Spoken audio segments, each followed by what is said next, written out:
அந்த கிராமத்துல பத்மினி அப்படிங்கிற பெண் அவ கணவன் மதி மற்றும் குழந்தைகளோட வாழ்ந்துட்டு வந்தா. அந்த குடும்பம் சின்ன குடிசையில அழகான வாழ்க்கை வாழ்ந்துட்டு வந்தாலும் பத்மினிக்கு மட்டும்தான் தெரியும் அவ படுற பாடு. ஏன்னா பத்மினியின் கணவன் மதி தினந்தோறும் வேலைக்கு சென்றாலும் அவன் வருமானத்துல முக்காவாசி குடிச்சிட்டு மீத காவாசி தான் பத்மினிட்ட கொடுப்பான். பத்மினியும் எவ்வளவுதான் அன்பாவோ இல்ல கடிஞ்சோ சொன்னாலும் மதி திருந்துற பாடு இல்ல. 2 குழந்தைங்க வச்சுக்கிற அம்மாங்களுக்கு மட்டும்தான் தெரியும் பிள்ளைங்க இருக்கிற வீட்டுல எவ்வளவு செலவாகும். மதி கொடுக்கற காசு குடும்பம் நடத்த பத்தாதனால பத்மினி ஒரு முடிவு எடுத்தான். மறுநாள் காலையில அவட்ட இருக்கிற கொஞ்சம் பணத்தை வச்சு பக்கத்து ஊர் சந்தையில காய்கறி கடை போட்டு வியாபாரம் பார்க்க ஆரம்பிச்சா. சந்தைக்கு வந்த அவ ஊர்க்காரங்க எல்லாரும் பத்மினிய பரிதாபமா பார்த்து குடிகாரனுக்கு வாக்கப்பட்டு இந்த பொண்ணு சம்பாரிச்சு குடும்பம் நடத்துற நிலைமைக்கு வந்துட்டா அப்படின்னு சொல்லி அவங்களுக்குள்ளேயே பேசிக்கிட்டாங்க.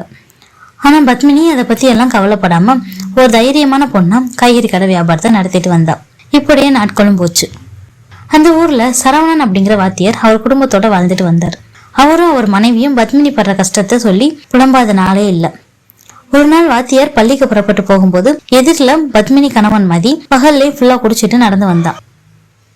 வாத்தியார் தன்னோட சைக்கிளை ஓரமா நிப்பாட்டிட்டு மதிட்ட பேசுறதுக்காக பக்கத்துல போனாரு. ஆனா மதி பகல்லே ஃபுல்லா தண்ணி அடிச்சிட்டு இருந்தான். அதனால வாத்தியார் நம்ம இப்ப எவ்வளவு புத்திமதி சொன்னாலும் இவன் கேட்கிற மனநிலையில இல்லைன்னு அவருக்குள்ளே நினைச்சிட்டு மீண்டும் பள்ளிக்கு புறப்பட்டார். அப்படியே போன மதி கல்லு தடுக்கி கீழே விழுந்து தலையில அடிபட்டதோட வீட்டுக்கு வந்தான். தன்னோட கணவன் காயத்தோட வர்றதை பார்த்த பத்மினி ஐயோன்னு பதறி போய் அவனை கூப்பிட்டு கட்டில உட்கார வச்சு காயத்துக்கு மருந்து போட்டு விட்டான். அதை பார்த்த மதிக்கு மனசு கொஞ்சம் இலகுச்சு. நமக்கு ஒண்ணுன்னா நம்ம பொண்டாட்டி மட்டும்தான் துடிதுடிச்சு போவான், நம்மள பாப்பா அப்படின்னு உணர்ந்தான். ஏன்னா அவன் அடிபட்டுட்டு பக்கத்துல இருக்கவங்க போய் உதவி கேட்க போனான். அவங்க எல்லாரும் இவன் காலையிலே குடிச்சிட்டு எங்கிட்டாவது விழுந்து கிடப்பான், இவனுக்கு நம்ம உதவணுமா அப்படின்னு நினைச்சு அவனை விட்டு விலக்கியே போனாங்க. அதே காயத்தோட வீட்டுக்கு வரும்போது அவன் மனைவி பதறி போனதை பார்த்து இவன் மனசு இலகாதான் என்ன. மனைவி பத்மினியும் மதிக்கு மருந்து போட்டுட்டு அவனுக்கு உணவை எடுத்து வச்சுட்டு சந்தைக்கு காய்கறி விற்க கிளம்பிட்டான். ஒரு நாள் மதி சந்தை வழியா நடந்து வந்துட்டு இருந்தான். அப்போ அங்க தன் மனைவி பத்மினி வெயில்ல வேர்க்க வேர்க்க காய்கறி வியாபாரம் பண்ணிட்டு இருந்ததை பார்த்தான். தன் மனைவி வெயில்ல உட்காந்து காய்கறி வியாபாரம் பண்ணி இப்படி ரொம்ப கஷ்டப்படுறாளேன்னு நினைச்சு இன்னுமே மதிக்கு ரொம்ப மனசு கஷ்டமாயிருச்சு. தான் இப்படி தனக்கு வர வருமானத்தை ஒழுங்கா குடும்பத்தை கொடுத்திருந்தா இப்படி என் மனைவி கஷ்டப்பட்டிருக்க மாட்டான் அப்படின்னு நினைச்சு மன வருத்தத்தோட ரோட்ல நடந்து வந்தான். அவன் வந்த பாதையில எதிரில அந்த வாத்தியாரும் வந்தாரு. எப்பவுமே போதையில தள்ளாடி வர மாதிரி இன்னைக்கு என்னமோ கவலையில முகம் சுருங்கி வரதை கவனிச்சாரு வாத்தியார். சரி என்னன்னு போய் கேட்போம் அப்படின்னு மதி பக்கத்துல வாத்தியார் போனாரு. என்ன மதி ஏன் சோகமா இருக்க அப்படின்னு வாத்தியார் கேட்டார். ஒண்ணுமில்ல வாத்தியார் ஐயா, என்னை நினைச்சு நானே ரொம்ப வெக்கப்படுறேன் அப்படின்னு சொன்னான். நடந்த எல்லாத்தையும் வாத்தியார்ட்ட மன வருந்தி சொன்னா மதி. எல்லாத்தையும் கேட்ட வாத்தியார் மதிட்ட இப்படி சொன்னாரு. இதை பத்தி நானே உன்கிட்ட பேசலாம்னு தான் இருந்தேன். பெண்கள் வேலை பார்க்கறது தப்புன்னு சொல்லல, ஆனா தன் கணவன் ஒரு குடிகாரனாகவும் உருப்படாதவனாகவும் இருந்து குடும்ப பாரத்தை சுமக்கிற பெண்களோட வழி ரொம்ப கஷ்டம்.